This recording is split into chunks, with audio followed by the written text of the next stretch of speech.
Hi viewers, బీట్రూట్ని చాలామంది ఇష్టంగా తినరు, కానీ దానివల్ల ఎన్నో ప్రయోజనాలు ఉన్నాయి. బీట్రూట్ బ్లడ్లో హిమోగ్లోబిన్ ఇంక్రీజ్ చేస్తుంది, రెసిస్టెంట్ పవర్ని కూడా పెంచుతుంది. బీట్రూట్లో విటమిన్ సి, బి12, పొటాషియం, ఐరన్ వంటి పోషకాలు ఉన్నాయి. మరి ఇలాంటి బీట్రూట్ ఫ్రై ఎలా చేయాలో చూద్దాం. ముందుగా స్టవ్ ఆన్ చేసి కడాయి హీట్ అయిన తర్వాత సరిపడా ఆయిల్ పోసి జీలకర్ర, మినపప్పు, ఆవాలు, పోపు దినుసులు అవన్నీ వేసి కరివేపాకు కూడా వేయాలి. తర్వాత మనం కట్ చేసి పెట్టుకున్న ఆనియన్స్, మిర్చి కూడా వేసి బాగా కలపాలి.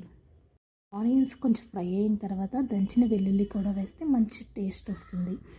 తర్వాత బీట్రూట్ కూడా వేసి బాగా కలిపి మూత పెట్టాలి. మూత తీసి కొంచెం పసుపు వేసి మధ్య మధ్యలో ఇలా కలపాలి.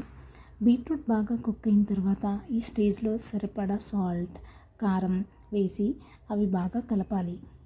లాస్ట్లో ధనియాల పొడి ఆర్ గరం మసాలా మీ దగ్గర ఉంటే కొత్తిమీర వేసుకొని బాగా కలిపి స్టవ్ ఆఫ్ చేసి గుమగుమలాడే బీట్రూట్ కర్రీని ఎంజాయ్ చేయండి. ఈ రెసిపీ నేను కుకింగ్ స్టార్టింగ్ స్టేజ్లో ఉన్న వాళ్ళకి ఈజీగా ఫాస్ట్గా చేసుకోవడం ఎలా అన్నది చెప్పాను.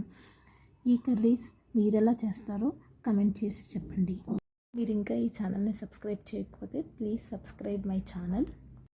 పక్కనే ఉన్న బెల్ ఐకాన్ని క్లిక్ చేయండి. నేను పెట్టే వీడియోస్ అన్ని అప్డేట్స్ నోటిఫికేషన్స్ మీకు వస్తుంటాయి. Thank you for watching. ఈ వీడియోస్ కుకింగ్ స్టార్టింగ్ స్టేజ్లో ఉన్న వాళ్ళకి కూడా షేర్ చేయండి. Thank you.